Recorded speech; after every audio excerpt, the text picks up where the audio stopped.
Student, आज मैं लेकर आई हूँ क्लास 12 स्टूडेंट के लिए हिंदी उनके आरोह का काव्य खंड पाठ 2 जो कौन लिखा? आलोक धनवा। आलोक धनवा के द्वारा लिखा गया पतंग है। चलिए थोड़े से पहले पतंग के बारे में बताने के पहले मैं इसके कवि के बारे में थोड़ा सा कवि परिचय की जानकारी ले लिया जाए। तो आलोक धनवा का जन्म सन 1948 ईस्वी में मुंगेर यानी बिहार में मुंगेर में हुआ था। उनकी प्रमुख रचनाएं पहली कविता जनता का आदमी सन 1972 में प्रकाशित, उसके बाद भागी हुई लड़कियां, ब्रूनो की बेटियां से प्रसिद्धि, दुनिया रोज बनती, एकमात्र संग्रह था।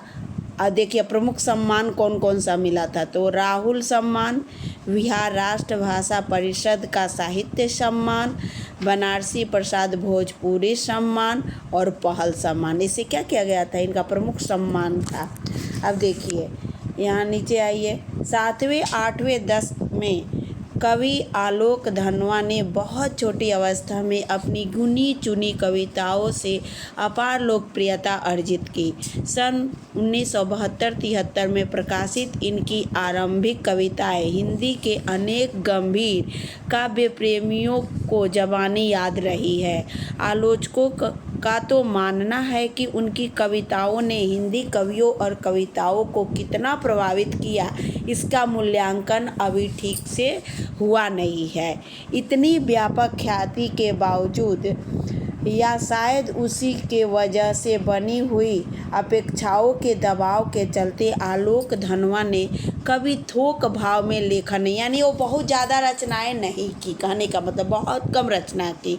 सन 72 से लेखन आरंभ करने के बाद उनका पहला और अभी तक का एकमात्र काव्य संग्रह सन 98 यानी 1998 में प्रकाशित हुआ। काव्य संग्रह के अलावा वे पिछले 2 दशकों से देश के विभिन्न हिस्सों में सांस्कृतिक एवं सामाजिक कार्यकर्ता के रूप में सक्रिय रहे। यानी ये लिखने के अलावा ये क्या करते थे? कार्यकर्ता थे सामाजिक और सांस्कृतिक क्षेत्र में।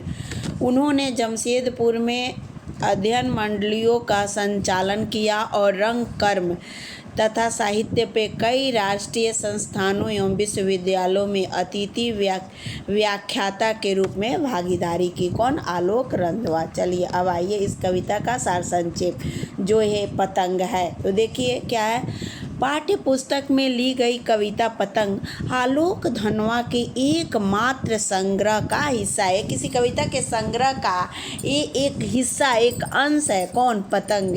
यह एक लंबी कविता है जिसके तीसरे भाग को पाठ्य पुस्तक में शामिल किया, केवल एक हिस्से उसके तीसरे भाग को ये लिए हैं। ठीक है। पतंग के बहाने इस कविता में बाल सुलभ इच्छाओं एवं उमंगों का सुंदर चित्रण किया गया है। बाल क्रियाकलापों एवं प्रकृति में आए परिवर्तन को अभिव्यक्त करने के लिए सुंदर बिंबों का प्रयोग किया गया है। पतंग बच्चों की उमंगों का रंग बिरंगा सपना है। आसमान में उड़ती हुई पतंग ऊंचाइयों की वे हदें हैं यानी एकदम हद तक, लास्ट तक जितना ऊंचा उड़ सकता है। इसमें क्या है? ये बच्चों के सपनों के बारे में यहाँ बताया गया है। उनका बाल मन का सपना जो पतंगों की ऊंचाइयों से उसकी उपमा दी गई है। बाल मन जिन्हें छूना चाहता है और उसके पार, केवल छूना ही नहीं चाहता है, उसके पार भी और उसके पार जाना चाहता है। कविता धीरे धीरे बिंबों की एक ऐसी नई दुनिया में ले जाती है जहाँ शरद ऋतु का चमकीला इशारा है, जहाँ तितलियों की रंगीन दुनिया है, दिशाओं के मृदंग बजते हैं, जहाँ छतों के खतरनाक कोने से गिरने का भय है, तो दूसरी ओर भय पर विजय पाते बच्चे हैं जो गिर गिर कर संभलते हैं और पृथ्वी का हर कोना खुद ब खुद उनके पास आ जाता है।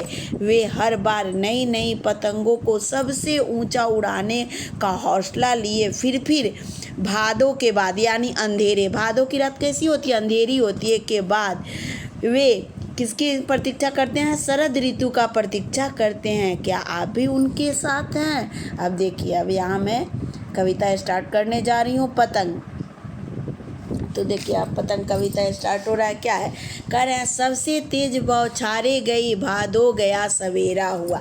यानी शरद ऋतु के आने के बाद, बरसात ऋतु के बाद क्या आता है, क्या आती है, शरद ऋतु आती है। तो कवि बताता है कि भादो के महीने में क्या होती है, बहुत मूसलाधार बारिश होती है, तेज बौछारों वाली वर्षा का मौसम क्या हो गया, बीत गया। और अब क्या हो गया, अब सवेरा हो गया, यानी वो चला गया है। और चले जाने के बाद क्या आता है, शरद ऋतु आता है। तो अब कह रहे हैं खरगोश की आंखों जैसा लाल सवेरा, शरद आया फूलों को पार करता हुआ।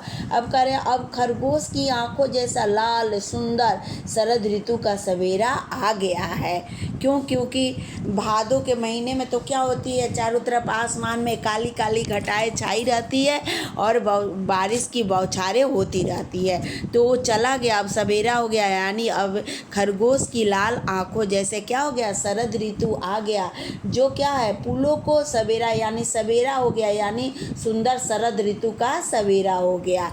कैसे, खरगोश की आंख जैसा लाल सुंदर, कैसा, लाल सुंदर, खरगोश की आंखों जैसा लाल सुंदर शरद ऋतु का क्या हो गया, सवेरा हो गया। अब देखिए अपनी शरद आया फूलों को पार करते हुए। अब ये क्या कह रहे हैं, सवेरा तो हो गया, यह मनमोहक सर्दीय सुप्रभात से ही बच्चों को क्या करा, बुला रहा। और ये किसको पार करते हुए आया है, तो शरद आया फूलों को पार करते हुए, यानी 1 साल बाद ये शरद ऋतु जो आया है, इसके बीच में कई मौसम आए हैं। इन मौसमों की तुलना किससे की गई है, फूलों से, यानी कई मौसमों को पार करते हुए यह शरद ऋतु आ गया। वही कह रहा, शरद आया फूलों को पार करते हुए, यानी कई ऋतुओं को पार करते हुए फिर शरद ऋतु आ गया। अपनी नई चमकीली साइकिल तेज चलाते हुए। अब यहाँ क्या कह रहा है, यहाँ शरद ऋतु की तुलना साइकिल चलाने वाले बालक से किया है। कवि कह रहा है, कवि यहाँ शरद ऋतु के सुबह का क्या किया, मानवीकरण किया है, बताता है ऐसा, जैसे कह रहा है कि शरद ऋतु का जो सवेरा हुआ है ऐसा हुआ है क्योंकि उस समय क्या होता है, उसमें आसमान में काली काली घटाएं छट जाती है और जो सूरज की जो रोशनी होती है, किरणें होती हैं, वो क्या हो जाती है, अब थोड़ा सा तेज हो गई है और चमकीली हो गई है। तो तेज होने के कारण वो कैसी लग रही है, वो चमकीली लग रही है। तो ऐसी लग रही है जैसे कोई बालक अपनी चमकीली साइकिल को तेज चलाते हुए सबका ध्यान अपनी तरफ क्या कर रहा है, आकर्षित कर रहा है। ठीक है, जैसे सूरज की किरणें क्या हो जाती है, थोड़ी तेज हो जाती है, थोड़ा सा और दिन चढ़ता है। तो वही करें। और वो उसके बाद से आसमान, जब सूरज की किरणें थोड़ी सी तेज़ बढ़ जाती है, थोड़ा सा दिन बढ़ जाता है तो तेज़ हो जाती है और आसमान के इर्द गिर्द लालिमा छट के क्या हो जाता है, सफ़ेद हो जाता है और डायरेक्ट उसकी रोशनी पड़ती है। तो वही कह रहा है कि ऐसा लग रहा है कि जैसे एक क्या है, एक कोई बालक अपनी चमकीली साइकिल को तेज़ चलाते हुए सबका ध्यान आकर्षित कर रहा है। अब देखिए फिर नीचे है क्या, घंटी बजाते हुए ज़ोर ज़ोर से। यहाँ देखिए ये सब बिम्ब है क्या, अपनी नई चमकीली साइकिल तेज चलाते हुए, इसमें बिम्ब योजना है।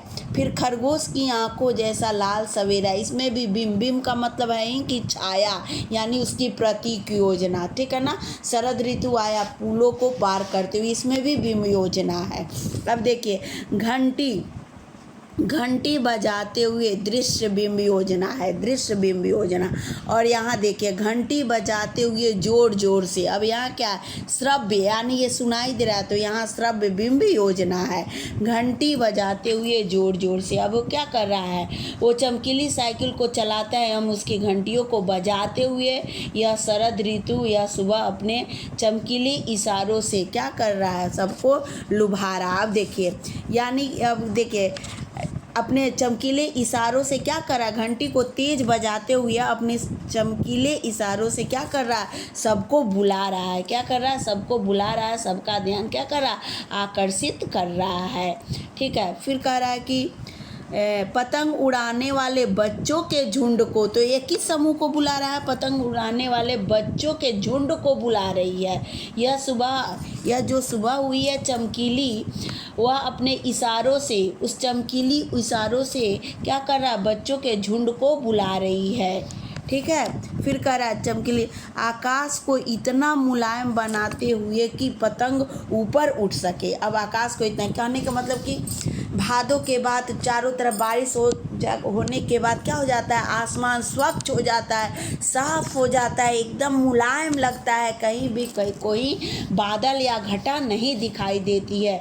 तो वो क्या होता है, शरद ऋतु में आकाश क्या हो जाता है, बहुत मुलायम बन जाता है, यानी बारिश के बाद मौसम क्या हो जाता है, साफ हो जाता है। और हवा क्या होती है, अब देखिए इतना मुलायम कि पतंग उड़ सके। और तो क्या होता है, हवा थोड़ी सी चलने लगती है ताकि पतंग क्या हो जाए, अच्छे से आसमान में उड़ सके।